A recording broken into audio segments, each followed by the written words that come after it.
Olá pessoal, tudo bem? Hoje a gente vai falar na aula um pouquinho sobre bolos cremosos. A gente vai analisar uma receita produzida por mim com base no que a gente falou na aula teórica. Então lembro vocês que essa aula está sendo gravada diretamente da minha casa, então se algum áudio atrapalhar o nosso processo, peço desculpa de antemão. A receita que eu fiz no vídeo é uma receita de bolo de baunilha. Então eu utilizei 200 gramas de gordura, no meu caso foi manteiga, 320 gramas de açúcar, 220 gramas de ovos, 250 ml de líquido, eu usei leite, 310 gramas de farinha de trigo e 15 gramas de fermento. E aí, para iniciar o processo da receita, como eu estava utilizando uma manteiga que eu tirei um pouquinho antes, mas ela não estava em temperatura ambiente, olha a dica, não esqueçam de deixar a manteiga em temperatura ambiente. Eu coloquei ela um pouco na batedeira e deixei ela batendo para aerar e ficar um pouco mais cremosa. Quando a gente tira a manteiga da geladeira e deixa ela em temperatura ambiente, ela fica naquela textura que a gente chama de pomada. E essa textura facilita bastante o nosso processo de produção desse creme inicial, certo? Então, como a minha não estava em temperatura ambiente e em textura de pomada, eu coloquei ela um pouquinho na batedeira e deixei batendo aí em uma velocidade mais baixa para poder deixar ela ficar numa textura mais cremosa e facilitar a produção do nosso creme, certo? Aqui nessa parte do vídeo vocês conseguem perceber que a manteiga já está bem mais cremosa do que ela estava no começo, certo? Então eu realmente só apliquei esse processo para facilitar a produção do creme do meu bolo. Se vocês tirarem a manteiga antes da geladeira e ela ficar em textura de pomada, vocês não precisam fazer isso. Vocês podem colocar a manteiga, adicionar a gema e adicionar o açúcar sem problemas nenhum, beleza? Aqui nessa parte do vídeo aconteceu uma coisa que acho que acontece com todo mundo, caiu um pedacinho de casca de ovo. Então o que eu faço? Ó, a dica para vocês, molhem o dedo e coloquem o dedo na clara, tá? Isso faz com que a casca ela fique aderida no nosso dedo e aí a gente não precisa ficar naquela loucura de pegar e com colher e não conseguir tirar a casquinha, beleza? Aqui nessa parte, vocês já conseguem observar que é o momento que eu estou adicionando o açúcar. Tá? Então, primeiro eu bati lá a manteiga, certo? E aqui eu estou adicionando o açúcar da receita. Só o adendo, eu não usei os 320 gramas de açúcar, eu utilizei 220, eu tirei 100 gramas aí dessa quantidade total. E para mim deu uma diferença no bolo, no final eu explico para vocês o que aconteceu ali de diferente, certo? Observem como que fica o açúcar, ele fica bem granulado, né, quando a gente adiciona o açúcar na manteiga. Aqui nessa parte ele já está mais cremoso, certo? Então primeiro eu fiz o quê? Coloquei a manteiga, adicionei o açúcar e agora eu vou adicionando as gemas, tá? Então eu gosto sempre de adicionar aos poucos a gema, para ela poder aderir bem a esse creme e depois conseguir emulsionar de uma forma mais fácil, certo? Então eu adicionei um pouquinho da gema, depois eu vou adicionar mais um pouquinho e deixo ela batendo ali até atingir essa textura cremosa, né? Até formar o famoso creme, que é o que dá o nome para essa técnica de produção de bolo, que é a técnica de método cremoso, certo? Então, gente, não esqueçam, pão duro é o quê? É aquela pessoa que tem a mão fechada. Então, nesse caso, o nosso pão duro ele tem esse nome por conta disso. Então, a gente vai tirar ali todo aquele excesso que sobra de alimento no nosso bolo. Então, era isso que eu estava fazendo ali. Então, eu estava tirando esse excesso de gema que tinha sobrado no bolo.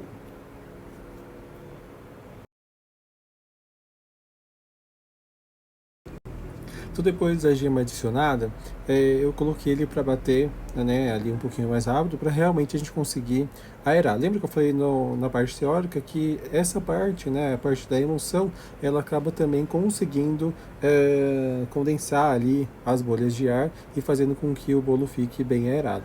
Não sei se vocês perceberam, mas agora eu fiz a alteração do tipo de batedor, né? Eu estava começando com o globo, que a gente chama, e aí eu adicionei o batedor que eu chamo de raquete, mas também tem algumas outras pessoas que chamam de pá e assim por diante. Esse batedor, ele é um batedor de mistura, né? Então nesse momento eu vou adicionar a farinha, né? Então eu não quero que ele agregue mais ar nesse caso, para poder misturar a farinha sem ter o problema de desenvolver muito glúten, né? Como eu falei para vocês, água mais sova e farinha de trigo desenvolve glúten. Então, ela vai desenvolver um pouco de glúten aqui na produção do bolo. para ela não desenvolver muito glúten, eu só fiz essa alteração. Professor, não tem batedeira, o que eu faço? Não tem problema, vocês vão bater, vão fazer esse creme, pode ser com fouet, ou então até mesmo com um pão duro. Assim que vocês formarem o creme da gema com açúcar e a manteiga, vocês podem adicionar essa farinha com um pão duro, certo? Então adiciona, mistura ali a farinha com o pão duro sem problemas nenhum, e aí vocês vão conseguir formar esse creminho. Ou vocês podem fazer ao contrário, vocês podem adicionar o líquido, tá? Pode ser leite, café, suco de maracujá, suco de laranja, depende aí qual líquido vocês vão utilizar. É óbvio que cada um vai dar característica diferente para o nosso bolo, não só de sabor, mas também de textura, certo? Então, no meu caso, eu utilizei o leite para fazer essa receita. Então, eu poderia, nesse momento, adicionar o leite e depois adicionar a farinha de trigo, tá? Mas não tem nenhuma alteração aí, a ordem, né, não vai alterar o produto final. Então, a única questão que eu peço para que vocês observem é quando a gente coloca a farinha, quando a gente adiciona a farinha em alguma preparação, às vezes acontece dela ficar na parte de baixo, né? A gente faz essa mistura do creme, pode ser panqueca, por exemplo, às vezes acontece isso, né? Se a gente não bate no liquidificador, e o próprio bolo, a farinha ela desce, né? Então aqui eu dei uma acelerada no vídeo para que fizesse essa mistura, certo? Então a farinha descendo, o que acontece? Na hora que a gente vai virar o bolo na forma, ela fica embaixo, né? Então ela não mistura direito. Então eu vou pedir para que vocês façam o quê? Vocês vão adicionar a farinha nessa mistura de bolo e vocês vão sempre até lá embaixo, tá? Independente de ser feito na batedeira aqui com a pá ou com o pão duro, vocês vão até lá embaixo e vejam se não tem nenhuma sobra de farinha no fundo desse bolo, certo? Isso é importante aí para que vocês não tenham problema. Até o professor acontece, aqui era para ser erro de gravação, mas saiu no meio do vídeo, né? Então é importante vocês olharem sempre o fundo para que não sobre farinha. Na hora que virar, vai faltar farinha, não misturou direito, então pode ter problema aí da característica final do bolo de vocês, tá? Então sempre observem essa mistura para ver se a farinha não ficou embaixo e não dá problema aí no resultado final do bolo, ok? Não sei se vocês conseguem perceber, mas mesmo ali fazendo essa mistura de farinha com leite, a massa ela ainda deu uma aerada, né? Não tem ainda fermento, tá? Então não foi fermento, realmente foi essa mistura que a gente está fazendo. E a massa ela tem que ficar bem homogênea e cremosa, tá? Então é isso que está acontecendo ali. Independente de vocês fazerem na batedeira ou de vocês fazerem na mão, ela tem que ficar com essa característica homogênea e bem cremosa, tá? Então agora eu vou levantar um pouquinho aqui o bowl para vocês verem como ela ficou cremosa, né? Então dá para perceber bastante aí essa cremosidade que a massa desenvolveu. Agora, então nesse meio tempo aí eu acabei batendo as claras em neve, tá? E aí eu deixei um pouquinho a minha massa parada para poder finalizar o vídeo. O que aconteceu? Vocês conseguem perceber? Mas ela voltou uma parte ao estado líquido e isso acontece, gente, isso é normal, tá? Então eu sempre gosto de bater a clara um pouquinho antes de adicionar, certo? Então eu bato a clara e adiciono na massa, na primeira parte da massa que já está pronta, tá? Para evitar que aconteça isso, que a clara ela fique líquida, né? Ela volta ao estado líquido e não dá para bater novamente, gente. Às vezes algumas pessoas falam, mas eu bati de novo e ela formou. Eu não gosto de fazer isso, né? Então eu prefiro bater de uma vez só. E adicionar a clara já em textura em neve para que não ocorra nenhum problema, certo? Então o que eu fiz? Eu adicionei primeiro a clara que estava em neve, depois no finalzinho eu adiciono ela por inteira, né? Essa parte que mesmo está líquida, não tem problema, tá? Lembra que depois ela vai coagular e isso vai ajudar aí o bolo de vocês a crescer, tá? Então não deixem de adicionar a clara, por mais que ela tenha voltado aí ao estado líquido. É óbvio que a gente sempre vai preferir adicionar a gema, a gente vai adicionar a clara em neve para poder agregar aí volume na nossa massa de bolo, tá? Mas se vocês deixarem ela parada um pouquinho, ela voltar ao estado líquido, misturem mesmo assim, para que não falte aí a clara, que também é importante para a formação da estruturação do nosso bolo, certo? Então, dica, sempre que vocês forem bater a clara, deixem ela para bater por último, tá? Então a massa sem fermento, ela pode esperar, né? Óbvio que não vai esperar 2, 3 horas, mas nesse momento aí só de bater a clara não tem problema nenhum, tá? Então façam isso, façam a massa, né? A massa, a parte cremosa faz o creme, adiciona a farinha de trigo, adiciona o líquido e depois por último vocês vão bater a clara e adicionar a clara diretamente, tá? Para evitar esse processo. Ah, professor, aqui, ó, gente, nesse momento eu estou adicionando o fermento em pó, tá? As 15 gramas de fermento em pó. Então, geralmente fazem a pergunta, né? Ah, mas eu bati a clara, ela ficou em neve, eu virei de cabeça para baixo, ela não soltou do bowl, e por que ela voltou, né? Então, isso acontece mesmo, né? Se a gente deixar ela parada, ela volta ao estado líquido. Então, por isso que eu sempre dou a dica de vai utilizar a clara, bate ela e adiciona logo direto na massa do bolo. Então aqui eu adicionei a clara, adicionei o fermento, tá? E aí vou só fazer uma mistura aí para esse fermento poder homogeneizar na massa, tá? Se vocês quiserem fazer ao contrário, também adicionar o fermento e depois a clara, não tem problema, tá? Pode ser também, e assim a gente evita também de perder a aeração da clara, tá? Então aí a massa já com as claras em neve adicionada. Eu estou usando, você fala, ah, meu Deus, professor, você está colocando uma forma sem untar e tudo mais. Essa forma que eu estou utilizando é uma forma antiaderente, tá? Então, se vocês quiserem, vocês podem comprar essa forma antiaderente e a dica que eu dou é peguem a forma na primeira vez, lavem ela, sequem a forma, passem um pouquinho de óleo. Passa um pouquinho de óleo e coloca no forno 2, 3 minutinhos, tá?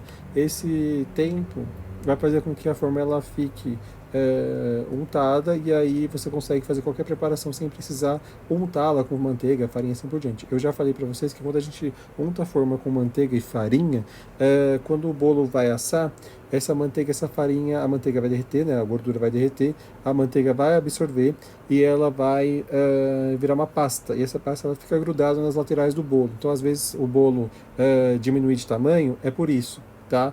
É porque a pasta que a gente passou para poder untar a forma, ela acaba grudando e fazendo com que o bolo de vocês aí fique pesado nas laterais e perca estrutura, certo? Então aqui eu estou só misturando. Quando a gente colocar no forno, gente, ela assenta, tá? E agora eu vou colocar ela no forno para assar. Dica, pessoal, quando vocês forem observar se o bolo está assado, coloquem o dedo, tá? Se o dedo ele voltar, não ficar marcado, isso significa que o bolo de vocês está assado, tá? Não precisa ficar furando. Às vezes quando a gente fura, o que acontece? Eu vou furar o bolo, ele fica com o furo no meio, quando eu tiro, ele dá choque térmico, ele desce justamente naquela parte que eu furei, certo? Então aqui o bolo, ele está assado, vocês vão perceber que ele deu uma rachadinha, aí a gente lembra lá no que eu falei na aula teórica, que o bolo quando ele racha assim, às vezes acontece isso por conta da gelatinização do amido, a temperatura do forno e assim por diante. Ele racha um pouquinho, né? Mas ainda assim rachou, né? Isso acontece também por conta da temperatura, da gelatinização do amido, assim por diante. Uma dica, como eu estou utilizando a forma sem untar em nada, para que a gente possa tirar o bolo da forma, tem que esperar esfriar. Tá? Então é a mesma coisa que a gente faz com o petit gâteau. Espera esfriar, ele vai dar uma reduzida e a gente consegue tirar tranquilamente. Bom, aqui chegou a hora da gente ver como que ficou esse bolo, certo? Então deixa ele um tempo parado, vocês conseguem perceber que ele deu uma diminuída, né? E que ele não está mais com aquela rachadura bem aparente, né? Isso acontece, é normal em qualquer tipo de bolo, tá?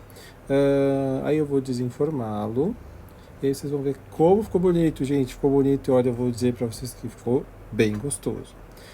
Olha aí, ó, tá vendo? Não fica nada na forma, fica só essa partezinha bem fininha e também super simples de tirar, mas o bolo tá aí inteirinho.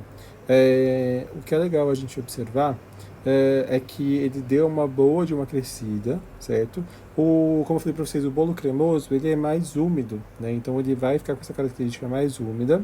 E aí eu vou mostrar para vocês como que ele fica depois de pronto, eu vou cortar aqui e aí o que é legal vocês observarem como eu diminui um pouco a quantidade de a quantidade de açúcar, né? Então eu utilizei 100 gramas a menos de açúcar, vocês vão perceber que a parte do bolo que estava em contato com o fundinho da forma, assim vai ficar um pouco difícil porque a luz vai bater ali, não vai dar para ver direito, mas depois eu mostro uma imagem do bolo. A parte que está em contato com a forma aqui em cima, ela deu uma aparência de que estava embatumada, né? que aconteceu? Como a gente diminui essa quantidade e as extremidades da forma como eu expliquei no outro bolo, elas aquecem mais rápido, né?